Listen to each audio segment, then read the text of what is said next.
Bismillahirrahmanirrahim. Sudah siap ibu-ibu?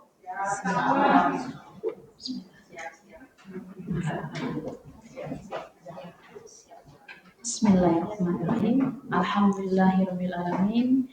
Alhamdulillahilladzi bi ni'matihi tatimmus shalihat. Wassalatu wassalamu ala asyrofil anbiya'i wal mursalin wa ala alihi wa ashabihi ajma'in, amma ba'du. Wa bi sahri sadri wa yassirli wa huddatam min lisani yafqahu qawli. Rabbi zidna ilma warzuqna fahma. Kita buka forum kita dengan basmalah ibu-ibu. Bismillahirrahmanirrahim. Assalamualaikum warahmatullahi wabarakatuh. Waalaikumsalam warahmatullahi wabarakatuh. Bagaimana kabarnya ibu-ibu? Alhamdulillah. Baik. Saya doakan ya, Allah yang melapangkan rezeki ya, Allah Ar-Razzaq, rezeki biadillah yang hadir ke sini, Allah lapangkan rezekinya. Sudah Allah lapangkan, rezekinya juga barokah. Amin. Ya, semoga yang hadir di sini dimatikan oleh Allah dalam keadaan husnul khatimah. Amin. Yang hadir di sini juga Allah buat ya, Allah menjaga suami kita, anak-anak kita ya Bu ya. Anak-anak kita Allah jaga dari segala macam bahaya, dari segala macam fitnah. Allah luruskan juga niat kita hadir ke sini semata-mata karena Allah ya Bu. Ini perjumpaan pertama. Mudah-mudahan bukan yang terakhir. Ya. Kalau saya baru kenal sama Umi Wulan ya, Sohibul Bait, Masya Allah. Ya, tidak ada yang kebetulan di dunia ini. Ya, semua ada rahasia Allah. Kenapa kita dipertemukan ya Bu ya? Pasti ada rahasia Allah. Tidak ada yang kebetulan. Perkenalkan dulu ya Bu, nama saya. Namanya agak unik-unik bagaimana gitu ya Bu ya. Ya, ini nama pemberian almarhum ayah saya. Ya, nama saya Natalia Carolina Katili. Ya, kalau Katili berarti dari mana tuh Bu asalnya? Dari sononya. Ya, Katili itu dari nama farmnya ayah saya dari Sulawesi. Dari Sulawesi, alhamdulillah terlahir sebagai muslim, alhamdulillah. Insya Allah dimatikan dalam keadaan muslim, insya Allah dibangkitkan di akhirat nanti dalam keadaan muslim, insya Allah. Namanya saja Natalia, ya Bu.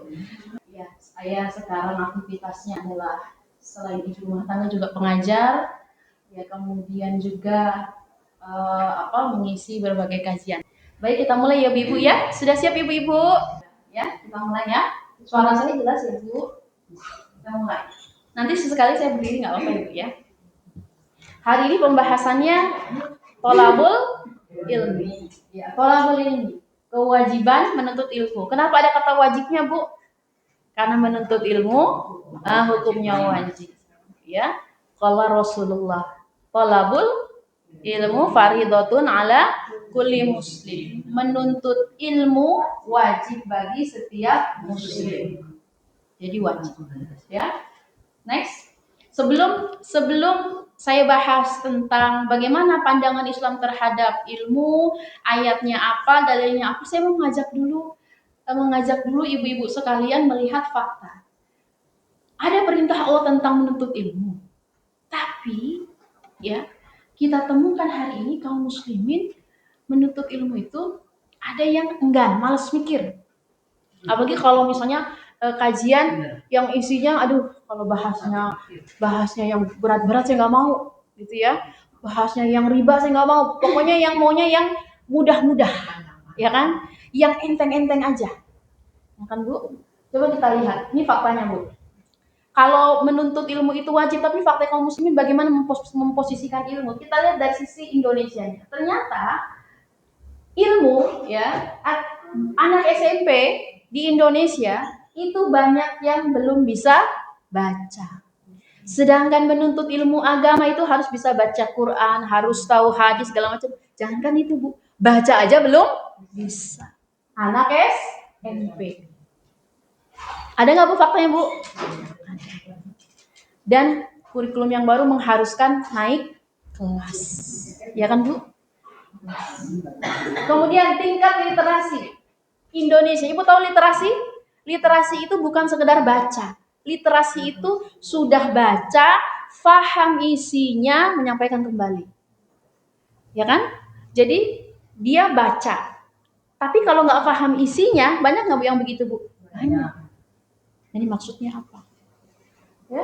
Ternyata Indonesia itu ranking 62 dari 70 negara. Ranking 62 dari 70 negara.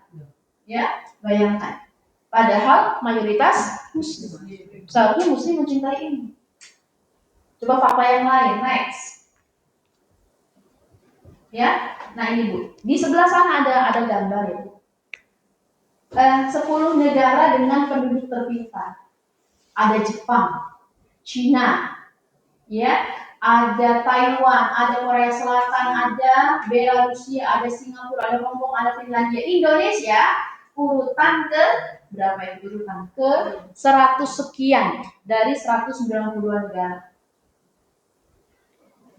Urutannya. IQ-nya orang Indonesia, IQ buat tahu IQ ya? Kepintaran akademiknya di Asia Tenggara, dari 12 negara Asia Tenggara, Indonesia nomor berapa? Nomor 10. Dari 11 negara, Indonesia nomor 10. Yang satunya siapa Bu? Singapura.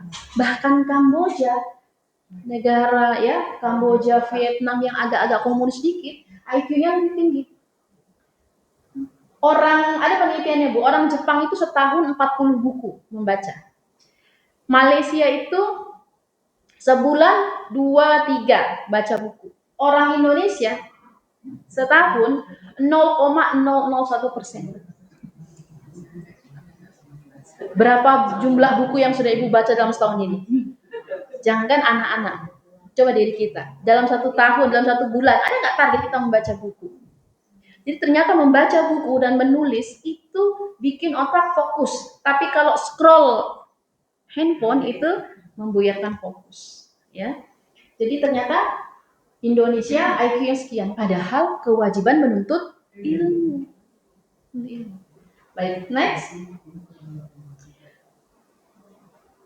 Dari sisi fasilitas pendidikan, ya, menuntut ilmu di sekolah, di madrasah atau dimanapun tempatnya harus ada ruangannya.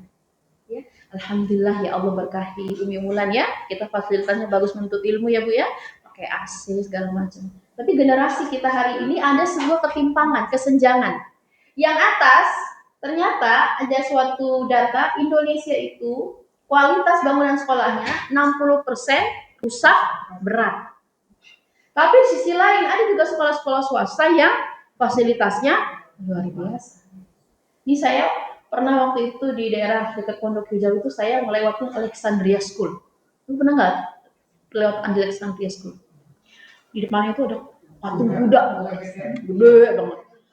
Di mana muridnya ya, nggak pernah kelihatan ya. Ternyata ada tuh vlog dari YouTuber siapa itu masuk ke Alexandria, ada kafenya, asramanya keren banget, belum aulanya, belum fasilitasnya, labnya, oh ternyata di dalamnya luas banget, ya. Tapi biayanya, apakah semua orang bisa? Tidak bisa, ya. Yang ini BPK Penabur ya Bu, sekolah Katolik apa Kristen ya, ini juga fasilitasnya luar biasa, ada azan. Jadi ada sebuah ketimpangan. Siapa yang bisa menciptakan fasilitas pendidikan yang murah dan terjangkau? Siapa Bu?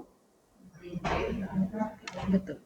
Jadi ayat atau dalil tentang perintah menuntut ilmu secara tidak langsung ditujukan kepada negara. Jadi agar rakyat, agar kaum muslimin bisa menuntut ilmu mudah, terjangkau, segala macam, yang punya semua perangkat komponen untuk menyediakan fasilitas pendidikan siapa Bu? Negara. Jadi ayat itu ditujukan secara tidak langsung untuk negara. Nggak bisa. Ya. Lanjut, next. Ya, ini juga sebuah data lagi, data lama ya, yang terbaru ini melebihi ini. Ini dari lembaga demografi. 52,3% angkatan kerja setingkat SD. Banyak yang Bu masih tidak sekolah, masih ada nggak Bu? Masih. 19,91% angkatan kerja tingkat SMP. Ya, 20 sekian persen SMA. Yang dari perguruan tinggi 15. Apalagi sekarang uang kuliah ya UKT mahal ya Bu ya, puluhan juta. Ya Bu ya, puluhan juta. Nanti sudah banyak lulusan sarjana tapi lapangan pekerjaan tidak mencukupi. Ya, ada setiap 1 juta lulusan sarjana tapi ternyata lapangan pekerjaan hanya 500.000. Ya Bu, 500.000. Ada sebuah fenomena yang melamar di kasir Alfamart Indomaret juga bukan cuma lulusan SMA, SMP Bu ya, ada juga yang sarjana. Ya Bu, begitu.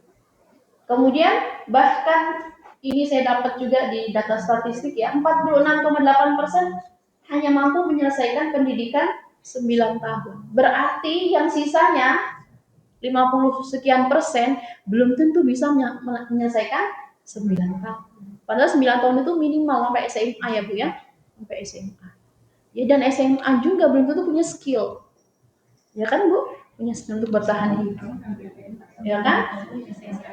SMP ya. 9 tahun ya SMP ya. Ya Allah. SMP. Dan harus berjuang. Ya kan? Ya, lanjut. Nah, ini Ibu, kalau ada Quran kita bisa buka Quran. Di surat Al-Mujadalah ya Bu ya. Al-Mujadalah ayat 11. Ya.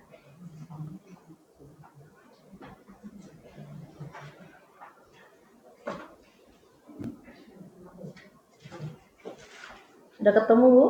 Surat ke-58. Iya. Surat ke-58.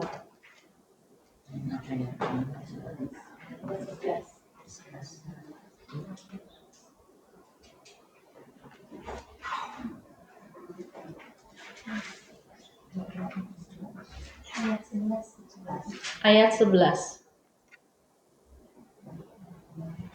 Sudah ketemu Bu? Sudah, baik. Coba ta'awuz bersama-sama Bu. A'udzu billahi minasyaitonir rajim. Bismillahirrahmanirrahim. Ya ayyuhalladzina amanu idza qila lakum tafassahu fil majalisi fafsahu yafsahillahu lakum wa idza qila ansuzu fansuzu yarfa'illahu alladhina amanu minkum walladhina utul ilma darajat wallahu bima ta'maluna khabir. Ini posisi orang berilmu di dalam Islam. Jadi betapa mulianya orang-orang yang mencari ilmu. Dikatakan, ya ayyuhalladzina, wahai orang-orang yang beriman. Idza, jika, qila, dikatakan, lakum, kepada kamu. Kan? Tafassahu, lapangkanlah. Fil majalis, lapangkanlah majelis ilmu. Ya, maka dikatakan sahu, lapangkanlah. Jadi maksudnya dilapangkan itu bagaimana Bu? Kalau seseorang memberikan jalan orang untuk menuntut ilmu, dibuka rumahnya, ya Bu, dibuka tempatnya, mempersilahkan orang, mempermudah orang. Dari skala individu, bahkan sampai negara membuat ya setiap kaum muslim itu lapang mencari ilmunya. Ya, maka kata Allah apa? Maka disuruh lapangkanlah, diperintahkan, bukan dianjurkan. Perintahnya itu suruh apa Bu? Melapangkan orang mencari ilmu. Harus, ya. Tidak boleh dibikin biayanya mahal, dibikin dipersulit. Pelajaran SD apalagi sulit sekarang, ya kan? SD sulit dan SD. Ya, maka kata Allah, wa idza, dan jika, ya, qila, dikatakan, suzu, berdiri, famsusu, maka berdirilah. Maksudnya apa? Kalau dalam suatu forum, ya, kita ada rekan mau masuk, ya, atau siapa guru yang mau masuk, maka kita diminta untuk berdiri, apakah itu penghormatan atau memudahkan dia untuk masuk, maka berdirilah. Silakan, boleh, ya. Atau diperintahkan, kalau kita bawa ke konteks hari ini, disuruh melapangkan, juga diminta supaya fasilitas-fasilitas kesehatan, ya, ada perintah-perintah didirikanlah fasilitas kesehatan, pendidikan, ya, semuanya maka diperintahkan untuk didirikan, ya, melapangkan. Jadi perintah Allah memang, perintah Allah. Maka yarfa'in, diangkat. Oleh siapa, Bu? Oleh Allah. Siapa yang diangkat? Alladzina amanu minkum. Ya, orang beriman di antara kalian, ya. Walladzina utul ilma darajat, orang yang berilmu itu diangkat beberapa derajat. Kata-kata beberapa derajat, jangan bayangkan seperti kita diangkat begitu, ya. Itu rahasianya Allah bagaimana derajat. Tapi kalau kita mau bawa ke bahasa sehari-hari, artinya orang yang berilmu itu orang yang mulia. Samakah orang yang sholat hanya sholat gerakan saja sama orang yang sholat tapi tahu artinya? Beda nggak, Bu? Orang berilmu. Jadi orang berilmu.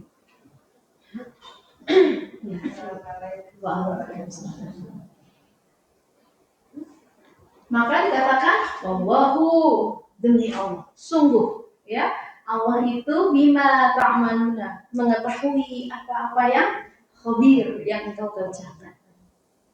Jadi diperintahkan, ya, diperintahkan untuk melapangkan majelis, diperintahkan untuk mempermudah fasilitas mencari ilmu. Apakah sekarang terwujud, Bu? Mungkin kita di sini, tapi belum tentu di tempat. Karena apa, Bu? Karena ilmu itu di dalam Islam bukan sekedar kepuasan intelektual. Bukan cuma, wah, saya tahu ini, nanti datang lagi kamu jadi segini nyatet nanti, bukan cuma itu. Tapi ilmu dalam Islam, ilmu dalam Islam pertama, ya, selain itu perintah Allah, yang kedua apa, Bu? Akal kita. Ya, kalau kita tahu ilmu, maka kita punya kemampuan membedakan baik dan benar. Ilmu. Kemampuan yang harus kita punya di akhir zaman ini, selain IT dan segala macam, adalah kemampuan apa, Bu? Kemampuan membedakan baik dan benar. Ya, sudah akhir zaman.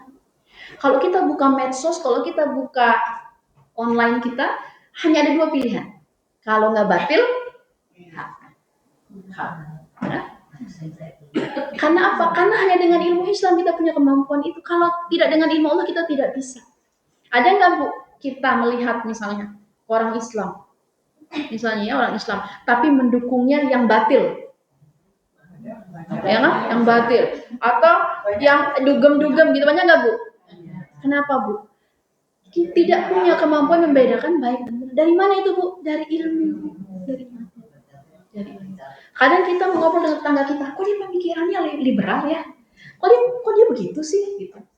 Dari mana itu, Bu? Dari ilmu. Makanya Allah mengatakan diangkat beberapa derajat orang berilmu. Ya, bahkan di dalam zaman kekhilafan Islam, penguasa itu mendatangi ulama. Bukan ulama mendatangi penguasa. Saking mulianya orang berilmu. Ya. Next. Baik. Ini hadis, ya, Bu, yang diriwayatkan oleh Imam Bukhari, ya, dari Sahih Muslim, ya, Bu. Dikatakan man itu barang siapa. Salaka itu jalan, iya, jalan. Tapi bukan jalan yang jalan gitu, bukan, Bu, ya. Tidak di perjalanan bisa juga, ya. Tapi kenapa tidak dipakai kata safar gitu, ya? Karena salaka itu artinya jalan tegak, cepat, fokus. Jadi di hadis ini orang menuntut ilmu tuh perjalanannya tegak, cepat, fokus. Salaka. Torikoh itu juga sama, jalan. Barang siapa yang menempuh perjalanan. Ya, yaltamis itu apa Bu? Yaltamis itu dia menempuh perjalanan untuk untuk mencari ilmu. Jadi dimudahkan, ya, barang siapa yaltamis itu mempermudah orang untuk mencari ilmu, ya, maka sahallah, Allah juga akan mempermudah, ya. Dimudahkan kemana Bu? Bitoriqatil ila jannah. Dimudahkan jalannya menuju surga. Bayangkan Bu, kita ngajak teman kita ngaji, ibu berarti memudahkan dia untuk mendapat ilmu. Saya nggak kenal Umi Wulan, saya kenalnya sama Bu Yani. Terus Bu Yani bilang ke saya, ada forum di Umi Wulan, ya, kemudian mau tidak hari Kamis jam sekian, temanya sekian. Oh alhamdulillah, berarti Bu Yani mempermudah jalan menuntut ilmu. Semoga Allah juga mempermudah jalan menuju surga. Amin. Mempermudah, ini ya Bu, semua. Makanya ada orang tua yang bela-belain sekolah buat anaknya apa jual sawah. Ya Bu, tapi tujuan menyekolahkan anak bukan cuma sebatas supaya anaknya lulus dapat kerja, gaji tinggi, habis itu balik modal, bukan ya Bu ya? Ya, karena tujuan pendidikan dalam Islam, karakter yang terbentuk itu adalah karakter saksiyah Islamiyah. Tujuan ngaji, tujuan belajar terbentuk saksiyah Islamiyah. Apa itu saksiyah Islamiyah? Saksiyah Islamiyah di bahasa Indonesia namanya kepribadian Islam. Apa itu kepribadian Islam? Kepribadian Islam itu berpola pikir Islam, berperilaku Islam. Itu standar berhasilnya pendidikan. Jadi kalau ada anak cerdas, anak pintar tapi songong, berarti tidak berhasil. Karena keberhasilan pendidikan Islam apa tadi Bu? Berkepribadian Islam, bersaksiah Islam, pola pikirnya Islam, pola sikapnya Islam. Itulah kenapa kita dapati di masa Abbasiyah, ya, ulama yang tawadu, yang rendah hati, ya, ilmunya luar biasa, ya, tapi menguasai berbagai macam mata pelajaran. Avicenna, Ibnu Sina, ahli kedokteran, ulama juga, penghafal Quran juga, ya, bisa ilmu-ilmu yang lain. Ya. Insya Allah seperti itu ya Bu. Next. Nah, maka kalau secara garis besar, ya, jenis ilmu dalam Islam itu ada yang ilmu dunia dan ilmu agama. Ya Bu. Ilmu dunia fardu kifayah. Contoh ilmu dunia apa? Kedokteran. Fardu kifayah itu kan berarti tidak semua orang melakukan. Iya. Kalau sudah terwakilkan, sudah tercapai tujuannya, maka yang lain gugur. Contoh kalau ilmu kedokteran kan nggak semua jadi dokter ya Bu. Bisa kan jadi dokter bedah, pasien nggak bisa. Tapi sudah ada yang mengerjakan. Berarti, nah sudah. Ya, makanya tidak semua jadi dokter, tidak semua jadi petani. Orang ahli di bidangnya masing-masing. Bukan berarti orang yang bisa matematika itu pinter, yang tidak bisa matematika bodoh, bukan. Karena setiap orang punya bidangnya masing-masing. Coba Pak Dokter suruh bertani di sawah, belum tentu bisa. Pak Tani juga kalau suruh bedah operasi juga belum bisa. Jadi setiap orang punya kecerdasan masing-masing. Jadi kalau anak kita, teman kita, saudara kita tidak juara 1 di matematika, tidak apa-apa. Karena setiap orang punya bidangnya masing-masing. Kalau ilmu dunia fardu ain. Fardu ain berarti wajib, tidak ada toleransi. Harus setiap. Ilmu agama.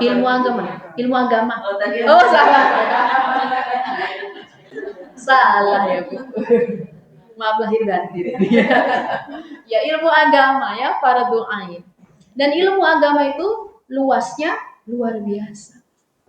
Iya Bu, luasnya luar biasa ilmu agama.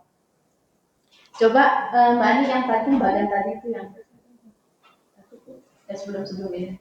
Ini nggak kelihatan tapi ya, ini Bu ya. Jadi ilmu Islam mencakup 3 dimensi. Nanti saya bacakan aja Bu ya. Ini dia. Sumuliyatun Islam, kesempurnaan ajaran Islam. Yang pertama, aturan ilmu Islam itu mencakup 3. Yang pertama, aturan yang mengatur manusia dengan Tuhannya. Ini saya bacakan dulu ya. Yang kedua, aturan yang mengatur manusia dengan dirinya sendiri. Yang ketiga, aturan yang mengatur manusia dengan sesamanya. Yang mengatur manusia dengan Tuhannya, contohnya puasa, zakat, umroh, haji. Sudah dikerjakan insya Allah ya, yang ini ya. Yang ini manusia dengan dirinya sendiri, pakaian, akhlak, makanan, minuman dengan dirinya sendiri. Yang di sebelah sana, dimensi ketiga, aturan Islam, ilmu Islam yang mengatur manusia dengan sesama manusia. Muamalah, ada ekonomi, pemerintahan, sosial, keluarga, pendidikan, apalagi Bu, semuanya.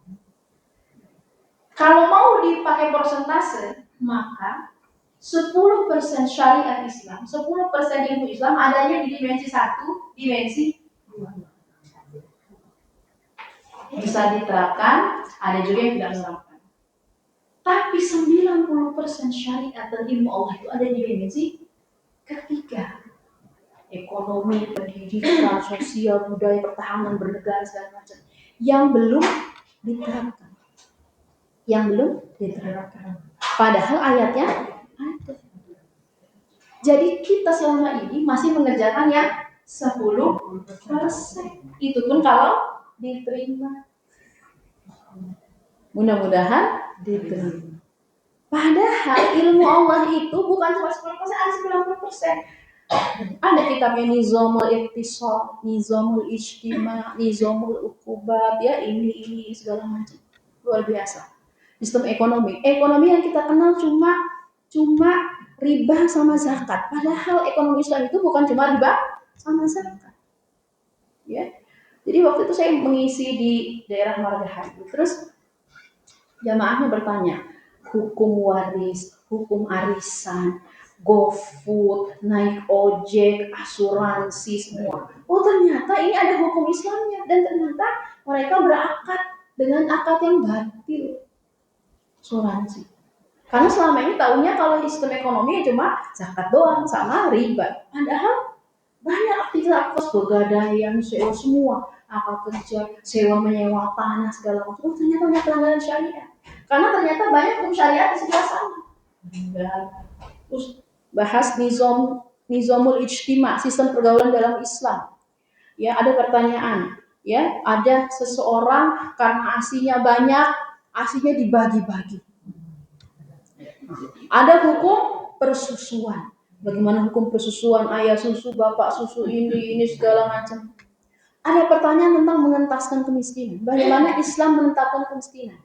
Ya, selain zakat ada ini segala macamnya. Belum dakwah, belum jihad, belum pemerintahan. Jadi luar biasa. Ya. Nah, itu saya waktu itu dengan Bu Yani ya waktu itu di Margahayu ada daurah ya Bu Yani ya waktu itu ya. Nanti habis daurah itu ada kajian lebih intensif lagi nanti dikupas satu-satu gitu pembahasannya ya. Jadi ilmu Allah sangat luas ya. Di next.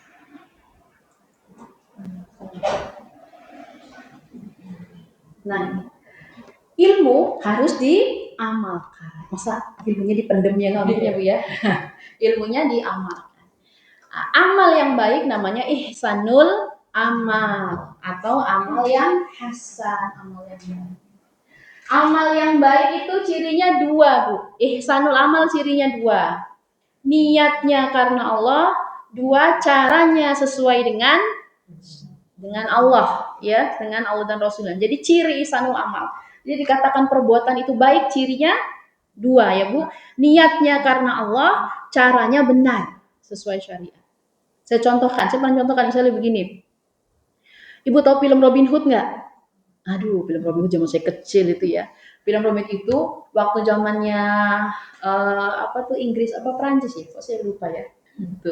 Banyak orang kaya. Seorang kaya itu suka ngambil upeti-upeti dari orang miskin, pajak. Orang miskinnya tambah susah, orang kayanya tambah kaya. Terus si Robin Hood ini pahlawan. Karena dia mau menolong rakyat miskin, orang kecil, diambillah, dirampoklah itu harta orang kaya. Dikasih ke orang miskin. Ihsanul amal bukan tuh Bu. Niatnya baik, ya, tapi caranya salah. Dari mana kita tahu caranya benar dan salah? Iya, betul, mencuri salah. Karena setiap perbuatan di muka bumi ini pasti ada hukumnya.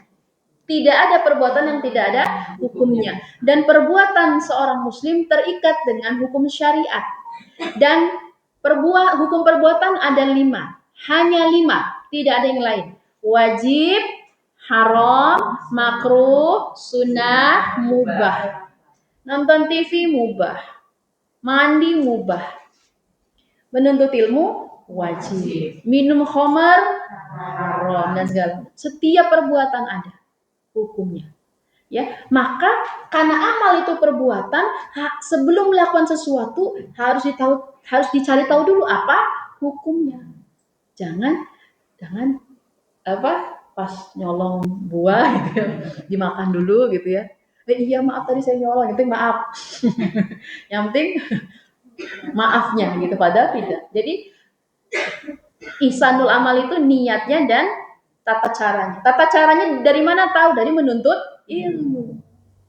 Dan semua aktivitas manusia semua ya tadi ada di dimensi ketiga kebanyakan. Makanya hari ini saya kalau melihat berita kriminal itu kayak habis pikir ya Bu ya. Siapa tuh yang dipotong 300 bagian, siapa tuh? Yang Ibu tahu beritanya? Yang pasangan apa pacaran menikah nggak menikah serumah 5 tahun ya 5 tahun terus nggak tahu gimana ceritanya gitu ya berantem terus si ceweknya dibunuh kan dimutilasi jadi 300 sekian potong. Terus siapa itu anak mana tuh yang di daerah Sumatera itu 9 tahun diperkosa disodomi juga meninggal ya kan Bu. Suami bunuh istri, istri bunuh suami ya Bu ya. Itu kejahatan luar biasa. Ya kan Bu? Ada apa? Padahal hukum Islam itu ada, tapi tidak diterapkan. Ya kan? Ada dalam skala kecil misalnya dalam skala kecil bertetangga. Ya, kita diajarkan dalam Islam bertetangga itu harus yang ahsan yang baik kan? Tetangganya punya mobil, panas. Ya Bu ya. Tetangganya beli motor baru, wah, makin panas ya Bu ya. Begitu. Ya, ada tuh saya lihat di video-video itu ya, ada tetangga ya rumahnya dilempar kotoran ya Bu ya, jalannya dihalangi ya Bu ya, jalan dihalangi. Terus ada juga dalam Islam jalan umum itu kan hak milik bersama ya Bu ya. Jalannya dipakai buat hajatan, orang nggak bisa lewat, selalu gitu ya. Itu ada nggak perbuatannya Bu? Hukum perbuatannya ada. Semuanya di ilmu Islam. Ya kan? Hal-hal yang menurut kita kecil sepele tapi ada hukumnya. Bahkan rumah, kita punya rumah kita majuin pagernya tuh biar garasi yang masuk. Padahal sejengkal tanah yang diambil kalau bukan hak kita dosa. Ya kan Bu? Dosa. Gitu. Ada arisan, ada kisah, ada cerita dia arisannya buku. Terus dia tanya hukumnya ke saya. Boleh nggak arisan buku? Saya bilang tidak boleh. Karena hukum arisan itu akadnya qardun hutang. Nah kalau hutang dalam Islam kalau hutang 1.000 harus dibayar 1.000. Katanya hutang maka uang harus uang. Kalau barang maka akan ada selisih itu riba dan segala macam hukum ini. Insya Allah. Yang kehidupan sehari-hari. Apalagi banyak aktivitas e-commerce ekonomi online itu Bu ya dan ternyata semua ada hukumnya. Belum itu baru level individu, belum masyarakat, belum bernegara, segala macam ilmu luar biasa dan besar. Maka orang yang berilmu dan berihsanul amal cirinya 3, ya Bu. Mau menerima nasihat, hatinya mudah menerima kebenaran, ya kan? Dari siapapun orangnya. ya kan? Siapapun orangnya. Kemudian tunduk kepada kebenaran. Jadi ketika diinformasikan, dikabarkan tentang kebenaran, tidak menolak. Karena setan diusir dari surga, ya iblis diusir dari surga bukan karena tidak menyembah Allah, ya Bu. Bukan. Iblis tahu nggak Bu Tuhan yang benar siapa? Tahu kan? Tahu. Pencipta alam semesta tahu nggak iblis setan? Tahu. Tapi iblis sombong, tidak mau menerima kebenaran, ya tidak tunduk kepada kebenaran, tidak mau menasihat. Maka ciri orang sombong adalah saya kan, nah gitu. Saya kata begitu ya. Tidak. Apa yang perlu disombongkan di dunia ini? Ya Bu ya. Yang apa? Ada yang bully di mana itu ya, di kampus apa di SMA swasta terkenal di Jakarta itu, waktu si pembulinya itu orang yang dibully itu ke DPR MPR, terus ditanya kan, orang yang dibulinya itu, anak yang dibulinya bilang begini, saya dibully sama seseorang, terus kata orangnya, saya ini anak ini, kamu nggak tahu siapa bapak saya gitu ya. Nah, itu termasuk sombong ya Bu ya, karena kekuasaan itu tidak kekal ya. Jadi penguasa yang zolim, orang yang zolim merasa dirinya hidup kekal selamanya, padahal kekuasaan itu ada batas waktunya. Seberapa mau korupsi sekian, satu gunung emas masuk semua, ambil lagi gunung emas yang lain, ambil gunung emas yang lain, padahal semua ada hisabnya, ya kan Bu ya, semua ada hisabnya. Kemudian tidak mudah berfatwa. Tidak mudah berfatwa itu maksudnya apa Bu? Tidak mudah memberikan statement-statement. Ya, misalnya nggak boleh begitu, harus begini, itu namanya fatwa. Ya, dan fatwa tidak termasuk ke dalam sumber-sumber syariat, karena sumber syariat itu ada Al-Quran, As-Sunnah, Ijma, dan Qiyas. Tidak termasuk fatwa. Ya Bu. Next, termasuk kebenaran nggak yang sumbernya dari Al-Quran dan As-Sunnah, itu termasuk untuk kepada kebenaran ya? Iya, betul Bu, betul. Sumbernya dari Al-Quran dan Sunnah. Iya. Nanti betul Bu. Jadi nanti jadi ada perbuatan-perbuatan yang di zamannya Rasulullah mungkin tidak ada, tapi di zaman sekarang ada. Tapi bukan berarti tidak ada hukumnya. Saya kasih yang contoh aja misalnya. Di zaman Rasulullah ada nggak pembunuhan Bu? Ada. Rasulullah meninggal, terus dilanjutkan oleh para sahabat. Ada nggak pembunuhan? Ada. Tapi nggak ada yang dimutilasi sampai 300. Nggak ada kan Bu? Ada nggak dulu? Di zaman dulu anak SD mensodomi anak SD? Nggak ada. Tapi sekarang ada nggak Bu? Ada. Tapi ada nggak hukumnya? Ada. Nah, di Al-Quran dan As-Sunnah kayak misalnya narkoba, kan zamannya Rasulullah nggak ada narkoba, adanya khamr aja itu, tuak, harak gitu ya Bu ya. Tapi sekarang narkoba banyak jenisnya tuh ya. Saya juga nggak hafal tuh ya, amfetamin apalah segala macam ya. Tapi terus kita mau menghukumi nih si narkoba ini masuknya haram. Tapi nggak ada Bu kata-kata hadis di Al-Quran Bu. Narkoba itu nggak ada Bu. Kata ganja itu nggak ada Bu. Ya kan? Nggak ada kan? So apakah hukumnya nggak ada?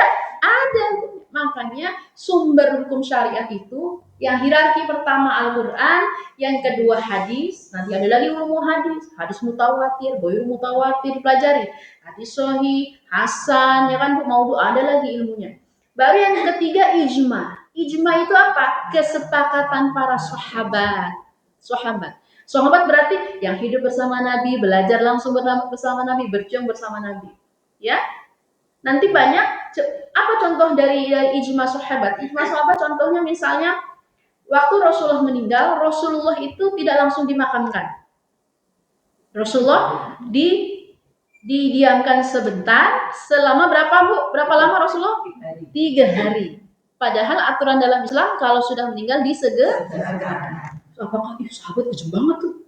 Didiamin Rasulullahnya gitu. Apakah begitu Bu? Bukan. Karena Rasulullah pada saat itu posisinya bukan sebatas Rasul saja, tapi kepala negara. Maka kalau bayangkan Bu, sebuah negara, kepala negaranya nggak ada, gimana rakyatnya Bu? Bisa kacau. Kaum muslim bisa kacau. Sehingga sangat urgent memilih khalifah setelah Rasulullah. Maka para sahabat berembuk, ini siapa penggantinya Rasulullah sebagai khalifah? Maka terpilihlah Abu Bakar As-Siddiq. Saking urgentnya kepemimpinan dalam Islam. Batasnya 3 hari khalifah. Sudah ada khalifah lagi selanjutnya Bu? Tidak ada. Sudah ratusan tahun tidak ada khalifah, paling batas 3 hari. Dan berdosa, nggak boleh kosong. Maka kesepakatannya para sahabat ya untuk memilih khalifah itu namanya ijma, kesepakatan, menjadi hukum bagi kita. Dan banyak lagi kesepakatan para sahabat, karena sahabat tidak mungkin bersepakat dalam kebohongan. Nggak kayak kita. Kalau kita ngumpul ada bohongnya. Ya kalau para sahabat tidak. Ya, maka menjadi sumber hukum bagi Islam. Yang keempat, kias. Kias itu pengkiasan. Sumbernya dari Al-Quran Sunnah juga, Bu. Tadi seperti tadi narkoba nggak ada kan? Kata-kata di sunnah gitu ya, narkoba gitu, atau bahasa Arabnya na sama ro nar gitu ya, o sama ba gitu, narkoba nggak ada Bu. Ya maka dikiaskan dengan yang lain. Apa itu? Khamar. Khamar itu sesuatu yang memabukkan. Maka apapun yang memabukkan haram. Demikian. Sumbernya juga dari Al-Quran dan As-Sunnah. Perbuatan semua di dunia ini kalau pakai plok ketiplok Al-Quran dan ini, maka ada pengkiasan, ada ijma. Begitu sumber hukum Islam. Nanti, kalau itu bisa dipelajari lebih lanjut. Satu persatu. Ya Bu, begitu. Terjawab ya Bu ya? Terjawab. Begitu ya. Nanti. Karena kuncinya adalah ini Bu, kalau mau belajar. Jadi kalau mau pintar, mau cerdas itu Bu, kuncinya belajar syariat. Pasti pintar, pasti cerdas. Ya. Jadi hukum-hukum syariat itu bikin kita cerdas. Kalau yang muda tambah cerdas, selain cerdas bikin kita tambah tahu. Makanya dalam sistem pendidikan Islam, belajar itu dikaitkan dengan Allah. Coba naik ke sini. Ada di sini. Nah, next. Nah, ini kita bahas dulu ke ilmu Islam sebagai suatu, ya, ilmu Islam sebagai sebuah sistem. Jadi sistem pendidikan dalam Islam Bu, ada paradigma, ada konsep, ada teknis. Yang pertama, kalau ilmu dalam Islam, sistem pendidikan dalam Islam, tujuan pendidikan Islam tadi apa Bu? Membentuk saksiyah Islamiyah. Jadi orang yang belajar itu harus soleh. Karena pintar, ilmu dunia tidak cukup dalam Islam. Ibu tahu yang bikin bom nuklir Hiroshima Nagasaki itu pintar Bu? Pintar. Yang bikin vaksin COVID pintar nggak Bu? Pintar. Kalau harus pintar. Di Amerika, profesor itu banyak yang ateis. Kenapa ateis? Karena ketika dia mencari ilmu, ya, mempelajari alam sekitarnya, tidak menghubungkan dia kepada Tuhannya ini. Tapi dalam Islam tidak. Saya waktu itu kuliah, dosen saya ngasih lihat video pembentukan DNA. Ya, DNA. Kenapa kalau ibunya rambutnya keriting, anaknya rambutnya keriting? Bapaknya putih, ternyata anaknya seputihnya itu DNA. Terus kalau bapak ibunya putih, anaknya hitam, ternyata kakeknya. Ya, begitu. DNA. Dan DNA itu Bu, DNA itu seperti mesin cetak, mesin yang teratur, teliti, presisi tanpa kita perintahkan. Jadi DNA itu ikatan protein. Nanti protein ini ketemu dengan itu, begitu, terus bekerja begini, terus membentuk suatu ikatan double helix begitu. Dan itu jumlahnya ribuan miliar dalam tubuh kita. Bayangkan Ibu, ya, dan tidak ada yang memerintahkan dia. Memang kita pas lagi tidur bilang coba itu DNA gitu, nggak benar kan Bu? Nggak ada. Jadi semua ilmu dalam sistem pendidikan Islam dikaitkan dengan Allah. Jadi kalau kita belajar biologi, semakin dekat sama Allah. Sistem peredaran. Di dalam jantung ada 4 ruang. Ada 4 ruang. Lu pernah nggak ngeliat jantung? Jantung ada 4 ruang Bu. Bilik kanan, bilik kiri, serambi kanan, serambi kiri. Ada yang membawa oksigen ya ke seluruh tubuh, ada yang masuk ke jantung, membawa oksigen dan ini semua. Tapi kita tidur, kita nggak perintahkan jantung itu. Bener nggak Bu? Benar. Siapa yang perintahkan itu Bu? Allah. Yang dikasih jantung beredar, darah beredar itu cuma orang Islam nggak, Bu? Enggak. Bahkan orang laknatullah Yahudi Israel aja masih berdetak jantungnya. Bener nggak, Bu? Iya. Itulah kenapa Allah Ar-Rahman Ar-Rahim, Maha Pengasih. Jadi pengasihnya sama orang kafir aja dikasih. Ya kan, jadi tujuan pendidikan Islam apa? Bikin orang itu soleh tadi. Berpola pikir Islam, berpola perilaku Islam. Apakah Ibu menjamin kalau anak kita sekolahkan di sekolah yang bagus dengan biaya 200 juta, keluar jadi anak soleh? Tapi sistem pendidikan Islam harus bikin anak soleh. Begitu, anak yang soleh. Ya kan? Makanya miris sekali melihat orang menuntut ilmu, gurunya di apa tuh? Ditabok gitu, ditonjok, ada yang begitu ya. Saya ini bagaimana guru itu, soal gurunya lagi di depan, anaknya apa kakinya ke atas begitu ya, ke atas begitu. Jadi galakan dia ada gurunya, Ibu ya. Subhanallah. Ya, tujuan pendidikan Islam. Kemudian kebijakannya, karena dalam Islam itu ilmu itu wajib, maka negara punya mindset supaya setiap orang menuntaskan ilmu. Maka dibuatlah fasilitas pendidikan yang berkualitas, mudah dan terjangkau. Bisa tidak dalam Islam? Bisa. Nanti pembahasan sistem ekonomi, bagaimana sumber daya alam dikelola, ya segala macam. Sumber daya alam kita banyak nggak, Bu? Banyak. Tapi kagak nyampe ke kita. Ya, seandainya sumber daya alam itu dikembalikan untuk kita, bisa gratis semuanya ya, Bu ya. Tapi dalam Islam aturannya begitu, Bu. Dalam Islam itu aturannya kepemilikan umum, tambang, ya, hutan dan semua itu harus nggak boleh dimiliki individu.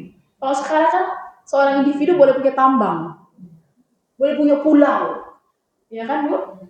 Cristiano Ronaldo punya pulau pribadi, ya ini punya tambang emas, ini punya tambang nikel segala macam, ya kan, Bu? Jadi kebijakan negara dibikin bukan cuma fasilitasnya, tapi kualitas SDM gurunya. Gurunya juga harus berkualitas. Ya. Saya jadi guru dulu di SMA dan juga guru di SD dan sekolah alam. Ya. Selain tujuan kita untuk mendidik anak kita, juga dibebani beban administratif. Banyak tebel laporannya, Bu. Begini. Belum anak SMA saya pernah begitu, jadi masih jadi guru baru lulus kuliah jadi guru baru di SMA, pas masuk ke tangga, kata guru yang sebelumnya, kalau kamu naik tangga lantai 3, sebelah kanan surga, sebelah kiri hutan.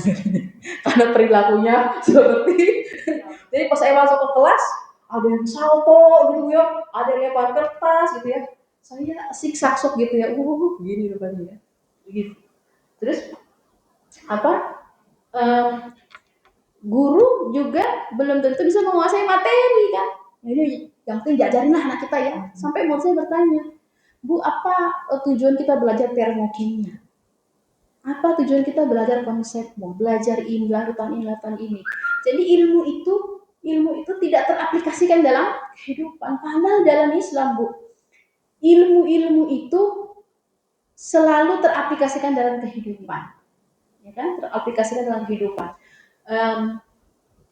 Bangunan anti gempa dari Islam. Ya, Bu. Nah, nanti saya kasih lihat bagaimana sejarah Islam tentang ilmu.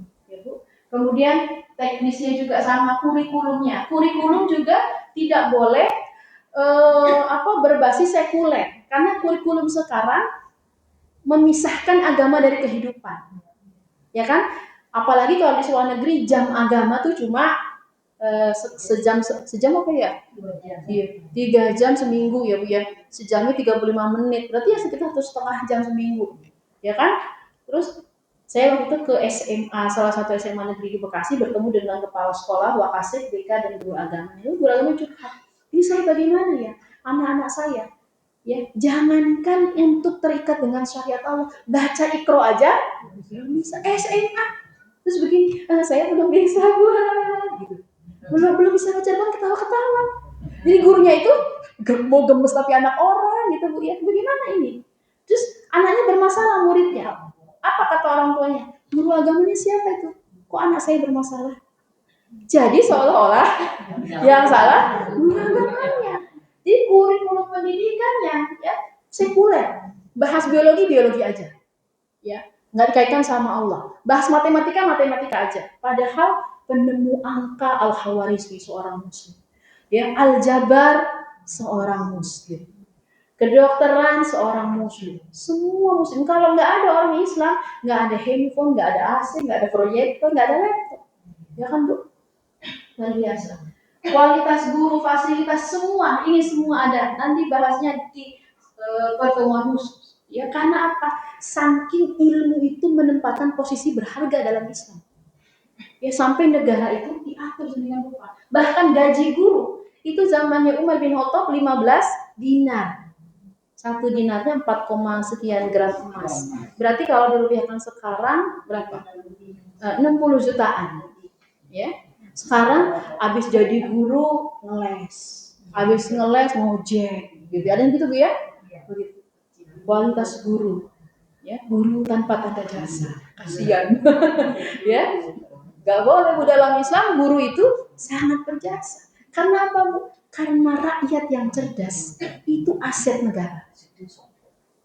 Jadi kalau rakyatnya bodoh, bagaimana negara itu?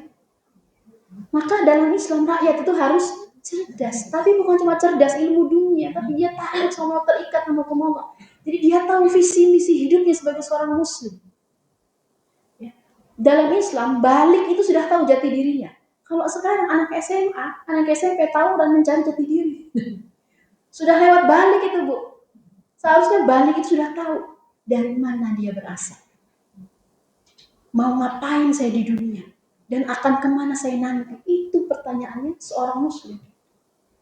Jadi visi misi hidupnya dari mana? Dari ilmu. Siapa yang mengajarkan? Guru. Makanya guru itu harus berkualitas. Karena guru itu mencetak generasi. Bayangkan Ibu, kalau gurunya itu. Sekarang karena banyak kasus-kasus pelecehan oleh guru kepada murid. Dosen kepada, ya, lanjut. Nah ini saya contohkan ya Bu ya. Ini pada masa kegemilangan Islam. Bagaimana posisi Ibu? Ada namanya Ibnu Al-Haytham. Ya ilmuwan hebat, penemu kamera. Jadi lensa kamera itu Bu yang menemukan siapa? Ibnu Al-Haytham. Ya seluruh kamera semuanya pakai lensa dari Ibnu Haytham. Dasarnya. Jadi kalau nggak akan ada YouTube sama TikTok, namanya sekarang nggak ada kamera, kita nggak bisa ngeliat foto ayah kita, ibu kita, kalau nggak ada kamera. Siapa penemunya Bu? Kaum muslimin. Pada masa zaman Abbasiyah waktu itu, khalifah-khalifahnya menaruh perhatian luar biasa terhadap ilmu. Jadi ada masa di mana kaum muslimin itu ilmu itu dicaplok semuanya. Jadi ya. Perpustakaan Cordoba, ada apanya Bu? Ada mesnya, tempat tinggalnya. Saking baca nyampe ini Bu ya, tidur di situ. Ya, perpustakaannya. Universitas pertama di dunia ada di mana Bu? Di Islam. Ya. Sekolah pertama ada di Islam. Rumah sakit pertama Islam. Semuanya Islam. Jadi Islam tuh ilmu itu luar biasa, ya. Maka harus ada peran negara. Next. Kemudian ada Abbas Ibnu Firnas. Siapa Ibu Abbas Ibnu Firnas? Peletak dasar ilmu pesawat terbang. Ya, pesawat terbang. 100 tahun kemudian, ada penemu dari barat namanya The Wright bersaudara. Baru dia melanjutkan teori dari Ibnu Firnas menjadi pesawat. Ya, pesawat. Ya, dia melihat burung, bagaimana Allah menciptakan burung bisa terbang, ya Bu, ya semua Ibnu Firnas. Jadi Wright bersaudara ini teori awalnya, ilmu dasarnya dari sini. Semua kalau nggak ada ilmu dasar nggak bisa. Ibu bisa nggak mengerjakan 9 kali 9 kalau nggak tahu angka 9? Kan? Harus ada ilmu dasar, ya kan? Ilmu dasar. Ya, bisa masak sayur asam, bisa masak rendang, tapi nggak tahu lengkos, nggak tahu salam, nggak tahu bawang putih kan nggak mungkin. Harus ada ilmu dasar, ya kan? Ilmu dasar. Ya, Ibnu Firnas, seorang muslim masa Abbasiyah. Ya, lanjut. Kemudian ada Abu Qasim Al-Zahrawi. Al-Badruwi apa Al-Zahrawi? Al-Zahrawi. Bapak ilmu pembedahan. Ya, pisau bedah kedokteran pertama kali ada di Islam. Yang zaman pada masa itu Eropa masih dalam masa kegelapan.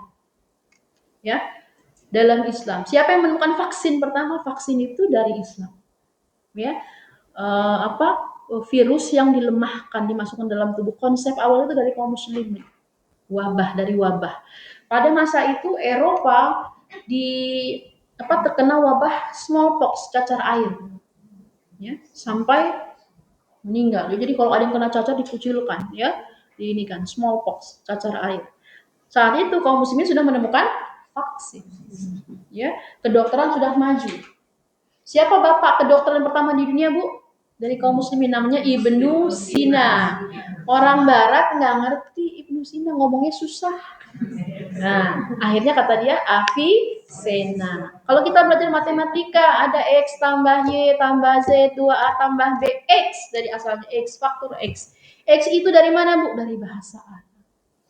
Jadi, penemu matematika dalam Islam menemukan dalam suatu persamaan matematika ada unsur yang tidak diketahui, namanya unsur syai'in. Syai'in itu bahasa Arab, artinya segala sesuatu. Syai'in. Orang barat susah ngomong syai'in. Susah. Dan jawabnya ngomong syai'in, ngomong fa juga susah. Maka syai'in sama dia dianalogikan X. Saya kalau ngajarin anak saya 2X ya, tambah itu. Nah, X itu asalnya kata syai'in. Syai'in itu kan segala sesuatu, setiap sesuatu. Likuli syai'in kalau bahasa. Ada kalau kita baca itu ya, Al-Qur'an. Syai'in. Bapak ilmu kedokteran, pembedahan Abu Qasim. Ya kan? Dari mana, Bu? Dari Islam. Cinta ilmu. Ya, next. Kemudian ada seorang muslimah namanya Maryam al-Astrolobiyah. Penemu astrolog. Jadi kalau kompas, satelit dan navigasi, hukum dasar awalnya dari ini, astrolog. Ada GPS sekarang, Bu. Dari mana, Bu? Dari situ. GPS, navigasi satelit ya, Bu ya, semua ya, maps yang kita buat itu ilmu dasarnya dari sini. Seorang muslimah. Jadi muslimah dalam pandangan Islam, dia tidak hanya beraktivitas di ranah domestik, di rumah tangga, tapi boleh juga dia berperan di ranah publik. Boleh, selama jabatannya tidak penguasa. Bukan presiden, bukan kepala negara, ya, Bu, bukan kekuasaan. Jadi muslimah juga punya peran dalam apa? Dalam mencerdaskan perempuan lainnya. Seperti yang dilakukan oleh Umi Ulan. Ini bagian dari peran di masyarakat. Ya, bahkan boleh beraktivitas politik. Ya, muslimah. Tapi tidak ditemukan dalam sejarah Islam muslimah yang beraktivitas di luar rumah seperti Maryam dan segala macam itu mengabaikan aktivitas rumah tangga. Jadi seorang muslimah yang dia juga warabatul bait, tapi dia juga berdakwah di tengah-tengah rumah. Kalau sekarang ide feminisme membuat wanita itu merasa lebih tinggi dari laki-laki. Urusan rumah ditinggalkan. Dia melihat di surat An-Nisa, ar-rijalu qawwamuna 'ala nisa, laki-laki pemimpin bagi wanita karena menafkahkan sebagian kepada sebagian yang lain. Maka kata orang feminis, berarti laki-laki jadi pemimpin karena menafkahkan. Berarti kalau nggak menafkahkan nggak jadi suka-suka dia diartikan. Ya, akhirnya kepala keluarga juga bisa perempuan. Ya, dalam Islam perempuan eksis sekalipun tetap aktivitas rumah tangga tidak ditinggalkan. Tetap qawamnya suaminya. Begitu ya, Bu. Lanjut. Kemudian ada Al-Jazari, insinyur, penemu ilmu teknik mesin. Ya, Bu. Dengan sistem torak, ya, pompa, ya, mesin. Ya, penemu dasar mesin yang di otomotif, namanya Al-Jazari. Ya, kalau nggak kita akan pakai sepeda terus. Makanya ada pelajaran fisika namanya pesawat sederhana. Ya, Bu ya, pesawat sederhana. Pakai katrol gitu ya. Apalagi tuh bidang miring gitu ya. pengungkit gitu ya. Itu dulu. Tapi orang Islam menemukan mesin. Jadi pesawat sederhana itu tanpa mesin. Dulu tangga, sekarang lift, eskalator. Basic mesinnya dari mana? Dari Islam. Kalau nggak ada mesin itu, Bu, nggak ada mesin-mesin seperti sekarang. Kita ke Mekah naik kapal laut berapa bulan, Bu? Karena harus nggak pakai pesawat. Ya, jadi mesin, pakai mesin dari kaum muslimin. Ya, lanjut masih ada. Nah, kemudian ada Al-Hawarizmi. Al-Hawarizmi ilmuwan muslim yang menemukan angka. Dulu angka nggak pakai itu, Bu, nggak pakai 1, 2, 3, nggak pakai. Angka dulu pakainya Romawi. Ibu bayang nggak kalau misalnya 27,5 dikali 603 itu pakai angka Romawi? Susah, Bu. Ya kan? Nah, di angka 1, 2, 3, 4, 5, 6, 7, 8, 9, bahkan yang paling penting dari semua angka ini ditemukan angka apa, Bu? Angka 0. Sifrun. Sebelum angka 1. Sifrun. Akhirnya ilmu dunia mengalami perubahan luar biasa ketika ditemukan angka. Maka orang semua bisa meneliti. Orang semua bisa menemukan segala sesuatu. Karena kalau tanpa angka nggak bisa. Bagaimana bisa? Tanpa angka. Ya kan, Bu? Siapa yang menemukan? Al-Hawarizmi. Ilmuwan Islam. Ya kan? Kalau kita menemukan apa, Bu? Menemukan suami kita. Ya, menemukan teman, sahabat dalam dakwah. Ya, Bu? Nah, lalu ada tadi nih Avicenna, Ibnu Sina ya, Bu ya. Bukunya dipakai sebagai standar ilmuwan kedokteran barat. Ya, Bu ya, ilmu kedokteran barat. Saya di farmasi dulu ada buku standar farmakope, tapi bukan Avicenna ya, farmakope Belanda. Ya, ini luar biasa Avicenna. Ya, lanjut. Kemudian ada Ar-Razi. Ar-Razi ini penemu sanitasi dan higienis dalam Islam. Penemu sabun. Dulu orang mandi tidak pakai sabun. Kita suka nanya kita, udah mandi nak, pakai sabun tidak? Sabun itu dari mana? Dari Islam.